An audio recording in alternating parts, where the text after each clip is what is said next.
Hola, mi nombre es Carlos Alberto Leal Cavazos, soy oncólogo pediatra del Centro Universitario contra el Cáncer y revisaremos el tema de oncología pediátrica. Es un tema muy amplio, es revisar prácticamente una ciencia en una sola clase. Entonces, vamos a ver pocas cosas, generalidades, epidemiología de las neoplasias más comunes y algo muy importante es cuándo ustedes deben de sospechar. Primero, pues el cáncer en niños es menos común que en los adultos. Si tenemos a 100 personas o pacientes con cáncer, 95 de estos son adultos y 5 son niños. Otra diferencia es que las histologías que vemos en niños son muy diferentes a los de los adultos, el comportamiento es muy diferente. En niños es muy raro que tengamos alguna causa o algún agente asociado. Menos del 5% de los cánceres en pediatría están asociados a algún factor identificado. La supervivencia también es muy diferente y cuando se hace el diagnóstico de cáncer en un niño, lo más frecuente es que no tenga alguna otra comorbilidad, a diferencia, por ejemplo, de los adultos que pudieran tener diabetes, hipertensión o alguna otra enfermedad crónica. En los niños eso muy rara vez lo vemos. El cáncer en niños se puede presentar desde la etapa de recién nacido, lactantes, escolares y adolescentes. La supervivencia en esta diapositiva nos muestra cómo ha avanzado esta ciencia y a través del tiempo lo incurable se ha vuelto muy curable, con porcentajes de curación para algunas neoplasias hasta arriba del 90%. A esto siempre me gusta agregar una frase del doctor Giulio D'Angio, que es esta, que en cánceres en niños, curar el cáncer no es suficiente. Cada vez estamos curando más y tenemos que curarlos lo mejor posible. Cada vez tenemos más supervivientes, sabemos cómo les va a largo plazo, los efectos del tratamiento. Las estrategias van cambiando para modificar los efectos que estamos viendo. Así en esta fotografía estamos viendo a unas gemelas idénticas, nada más que una tuvo una leucemia linfoblástica aguda de niña. Es la que está del lado derecho. Vean cómo el tratamiento que recibió la hizo cambiar drásticamente. Con respecto a los tumores del sistema nervioso central, tenemos que saber que es el tumor sólido más común en pediatría y que de acuerdo a su topografía los podemos dividir en supratentoriales e infratentoriales. En menores de 1 año y mayores de 10, los supratentoriales son los más comunes, y de la edad de 1 a los 10, los infratentoriales son los más comunes. De las histologías más comunes, a diferencia que en adultos las metástasis es lo más común, esto es raro en pediatría. Son los primarios los más comunes. Lo más común, astrocitomas. En segundo lugar, meduloblastoma. Y en tercer lugar, ependimoma. La forma de estudiarse estas neoplasias es por localización, saber qué signos y síntomas nos van a dar por su localización, porque algunas localizaciones se comparten por diferentes histologías. Entonces nos dan el mismo cuadro clínico. ¿Sí? Un astrocitoma se puede presentar de igual forma que un meduloblastoma y un ependimoma. ¿Sí? Pueden dar la misma clínica. Entonces los estudiamos por la clínica que pueden presentar. Básicamente en los tumores del sistema nervioso central, el cuadro clínico lo dividimos en signos y síntomas de hipertensión intracraneal y signos localizadores. ¿Sí? La hipertensión intracraneal, ¿cómo se puede manifestar? Pues si es en un niño relativamente grande, nos va a decir que tiene dolor de cabeza, pero en niños más pequeños pueden solamente estar irritables, también puede haber vómitos, clásicamente matutinos, y en formas más avanzadas de hipertensión ya hay alteración del estado de conciencia y se puede presentar somnolencia. En niños en los que todavía las suturas del cráneo no están fusionadas, este aumento de la presión intracraneal genera aumento del perímetro cefálico. Esto es importante porque la medición se debe de hacer de forma rutinaria del perímetro cefálico en la consulta del niño sano, y de ahí graficarse y ver si está dentro de los percentiles que debe de estar. ¿Sí? El aumento de la presión intracraneal puede estar dada por varios factores. Uno es que la lesión nos está obstruyendo el flujo de líquido cefalorraquídeo y esto nos está dando hidrocefalia.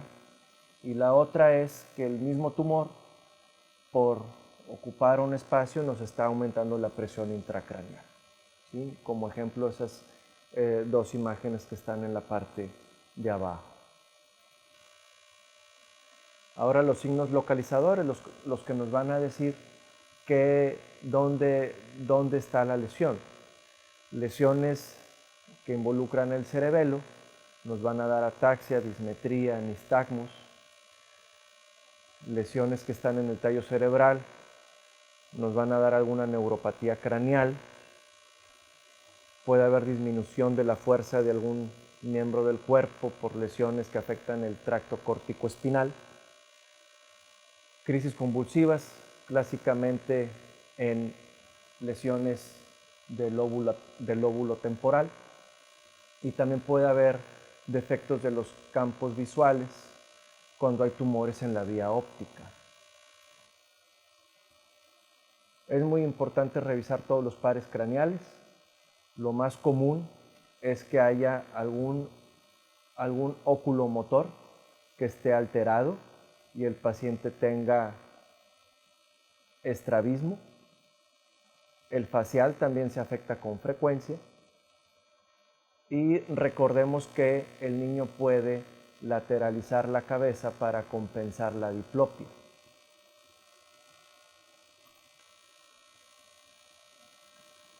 De tumores de tallo cerebral tenemos varios. El tumor más común de tallo cerebral es el glioma difuso intrínseco del puente. Es el más común de tallo cerebral, el 90%, con un muy mal pronóstico.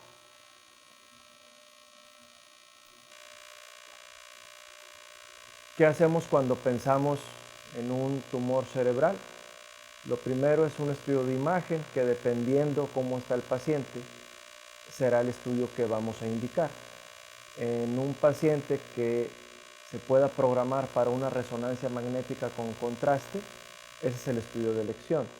Pero en un paciente que ya está en una situación de urgencia, y a esto le llamaríamos si tiene alteración del estado de alerta, si tiene somnolencia, no se va, muy difícil realizar una resonancia. Lo más pronto que se puede hacer es una tomografía y para tomar decisiones. Habitualmente la neurocirugía es el primer paso diagnóstico y terapéutico. La resección, habitualmente la meta es resecar lo más posible, siendo seguro para el paciente. Y esto también nos va a dar un diagnóstico histopatológico y con eso vamos a decidir si el paciente es candidato a quimioterapia o a radioterapia.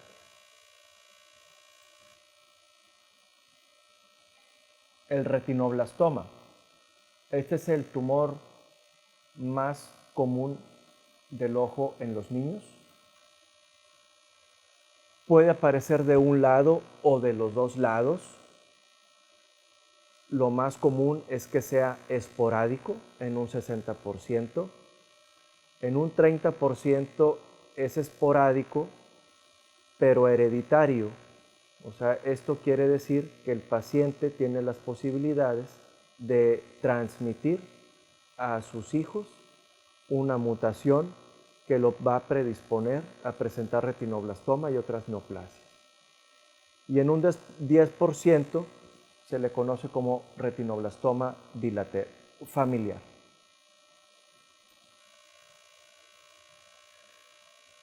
Aquí es muy importante el diagnóstico oportuno y la revisión del reflejo rojo en cada niño desde el nacimiento hasta los 5 años. El reflejo rojo se revisa de forma rutinaria en todas las consultas del niño sano. Y esto está muy bien estudiado como tiene que ser. El reflejo rojo se tiene que ver así, rojo, al colocar un estímulo luminoso a corta distancia, bajar las luces del consultorio para poderlo ver de esa forma. Lo normal es reflejo rojo que tiene que ser bilateral y simétrico. No necesitamos la cooperación del paciente, solamente es el estímulo luminoso y bajar un poco la luz para poder observar bien si está presente o no el reflejo rojo. Debe de ser bilateral y simétrico y si se sale de estas características debe de ser revisado por un oftalmólogo pediatra bajo la sospecha de un retinoblastoma.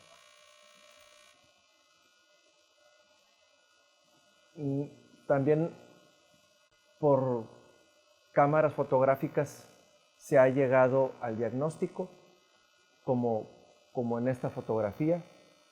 Ahora ya también vemos diagnósticos que se hacen por cámaras de dispositivos electrónicos, mientras no le quiten la opción de eliminar el reflejo rojo.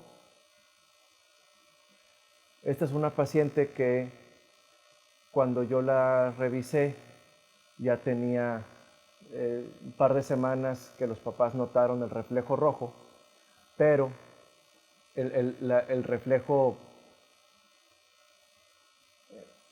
esta paciente me tocó revisarla cuando alrededor del año de edad los papás habían notado pérdida del reflejo rojo, se llama leucocoria.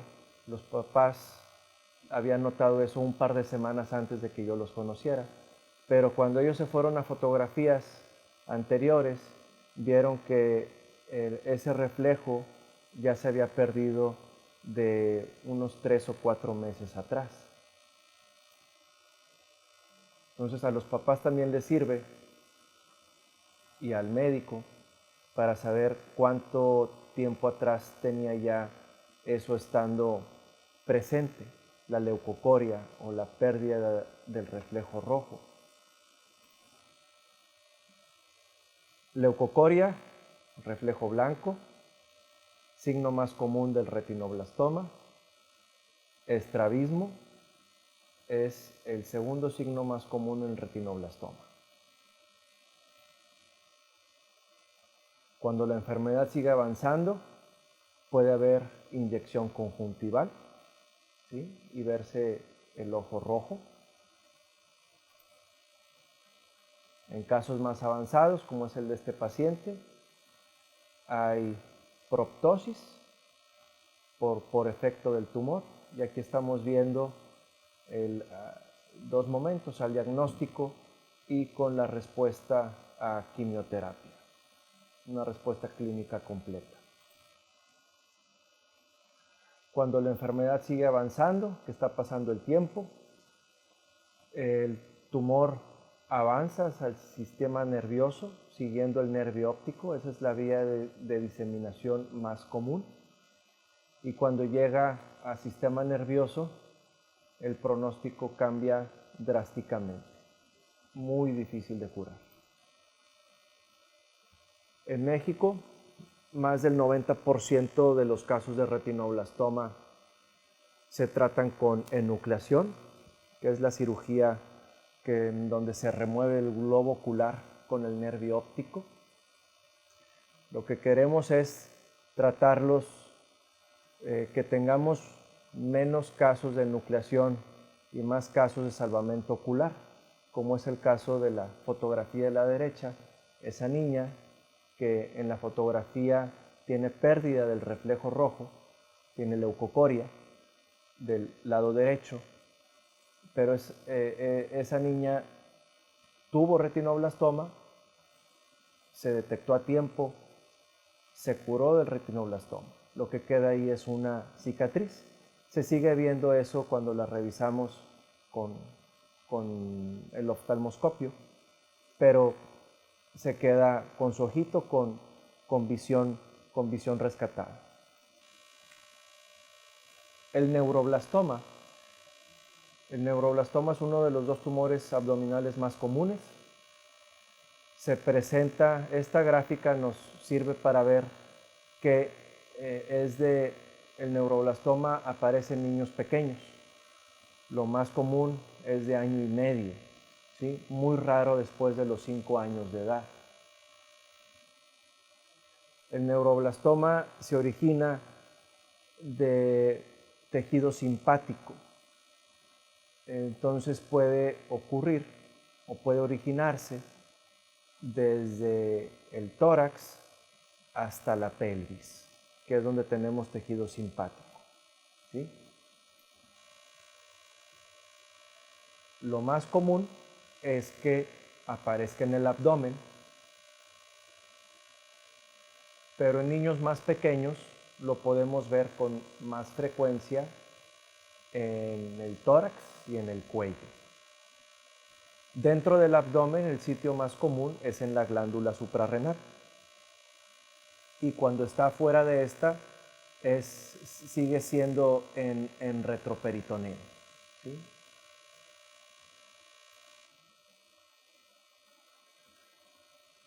El neuroblastoma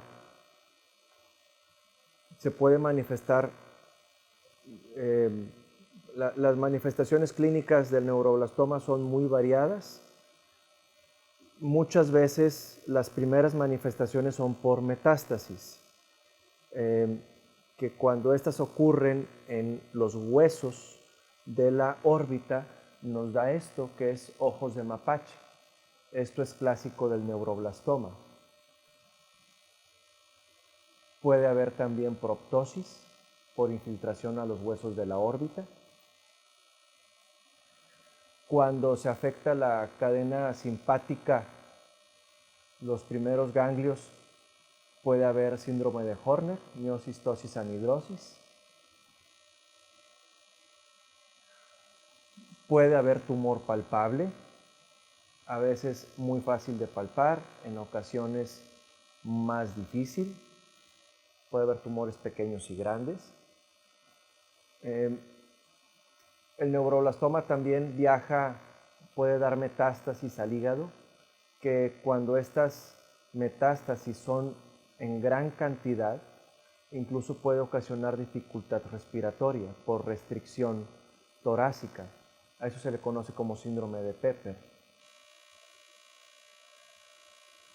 Utilizamos un sistema de estadificación locorregional para el neuroblastoma, el INSS, que va del 1 al 4, y el 4S, la S es de especial porque es en un subgrupo muy especial de pacientes menores de 1 año con sitios muy específicos de sitios de metástasis. Para saber cómo vamos a tratar al paciente, tenemos que utilizar una clasificación por riesgo en la que se considera el estadio, ¿sí?, locorregional, metastásico, la edad, la histología, el grado de diferenciación y ciertos factores biológicos como la amplificación del NMIC y la ploidía, y en base a esto podemos clasificar al paciente de acuerdo al riesgo. Y para pacientes de bajo riesgo ya vemos si lo mejor es una cirugía o solamente observación. Para los pacientes de riesgo intermedio podemos aplicar quimioterapia más menos cirugía, y para pacientes de alto riesgo utilizamos quimioterapia en altas dosis, cirugía, rescate con progenitores hematopoyéticos, radioterapia e inmunoterapia. Para pacientes de bajo riesgo y riesgo intermedio, la posibilidad de curación es muy alta, arriba del 95%, y para pacientes de alto riesgo, a pesar de tanta carga de tratamiento, las posibilidades de curación apenas llegan al 40%. El tumor de Wilms es el tumor de riñón más común. Lo vemos en niños menores de 5 años. La mayoría son unilaterales, pero también puede haber bilaterales. Lo más común en su manifestación es que los papás lleven al niño a consulta porque ellos palparon un tumor abdominal. Eso es lo más común. Solamente en el 25% de los casos habrá hipertensión arterial, hematuria y dolor.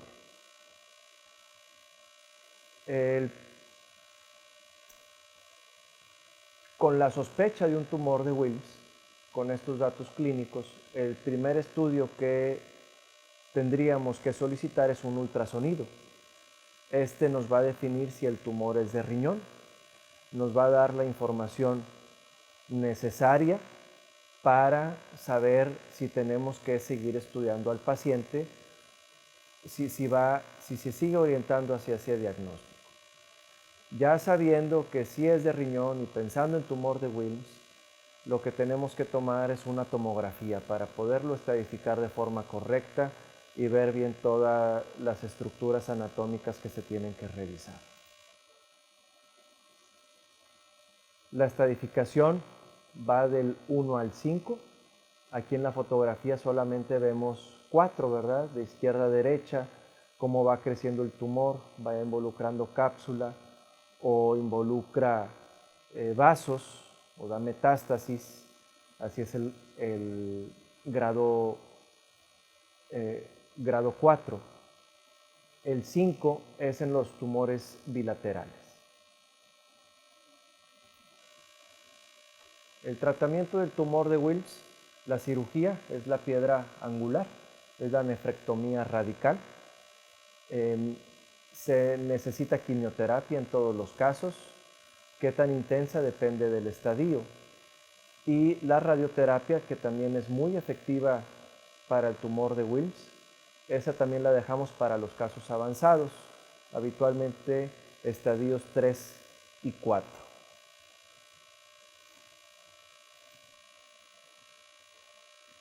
Bien, de tumores de hueso, las cosas que tenemos que saber es que el 50% de los tumores de hueso son malignos y que el cáncer de hueso más común es el osteosarcoma y se presenta en la adolescencia. El segundo cáncer de hueso más común es el sarcoma de Ewing y este normalmente lo vemos en menores de 10 años. Entonces, ya con la edad ya podemos ir haciendo un diagnóstico diferencial. Entonces, osteosarcoma, adolescentes, y afecta el esqueleto apendicular. los huesos largos, y en los huesos largos, en la metáfisis, ahí está el cartílago de crecimiento. Entonces, el 90% de los osteosarcomas en huesos largos ocurre en la metáfisis.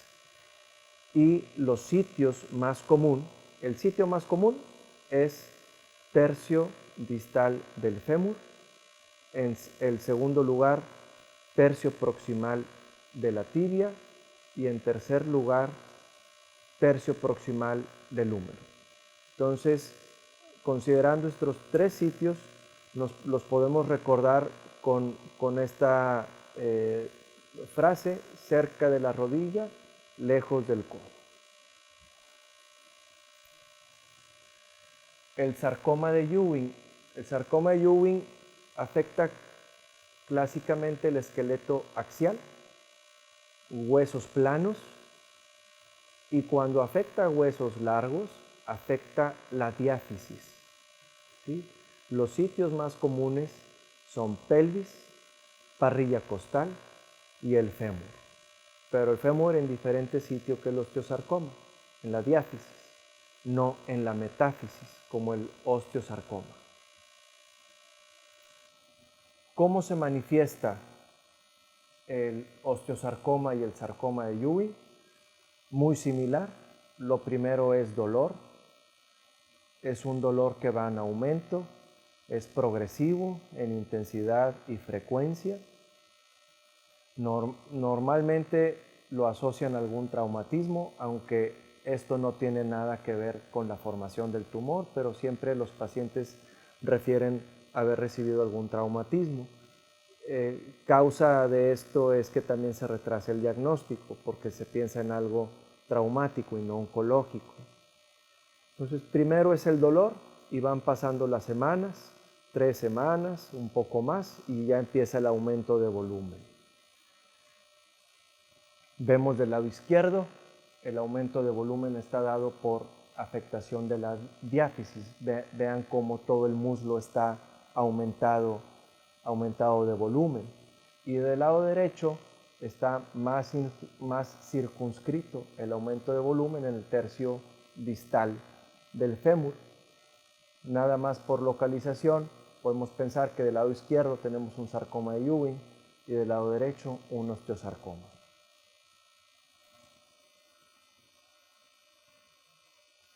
¿Qué estudio le pedimos al paciente? El primer estudio es radiografía comparativa del sitio afectado.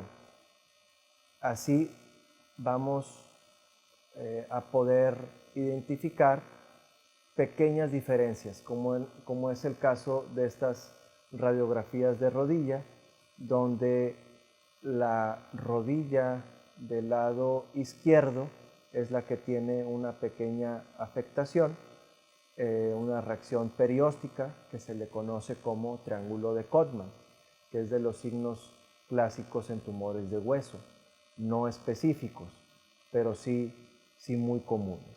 Triángulo de Codman, o que haya reacciones líticas y blásticas, como estamos viendo en el húmero, y en la fotografía de abajo a la derecha estamos viendo en la diáfisis reacción perióstica a manera, se le conoce como en tela de cebolla.